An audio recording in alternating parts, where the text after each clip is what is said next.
Welcome back, crew. So this 2023 Range Rover Sport is very luxurious on the inside. The cabin is very well appointed. There is a rich smell of leather in here, and it looks beautiful on the outside, but the one thing that stands out to me is the suspension. And the thing that stands out is that it's a little bit clumsy in certain situations, and it sort of sticks out and doesn't fit with the rest of this vehicle. Now, the seats are very comfortable.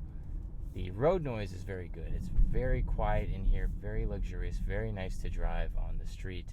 The sound system is a Meridian sound system, and it is overall pretty excellent until you turn it all the way up, and then the bass gets a little bit muddy. And that is one thing that I don't like about the sound system. The ambient lighting doesn't have a ton of adjustability. It does change when we go through the different driving modes. So when we went to the dynamic driving mode, it turned red. And we can also turn off the different areas of ambient light. So it's very subtle in here. It's not as bright as other vehicles. So it is a nice touch, but not a whole lot to play with there. The visibility out of this vehicle is excellent. The headlights are excellent. There are no major blind spots, and the camera system is very good.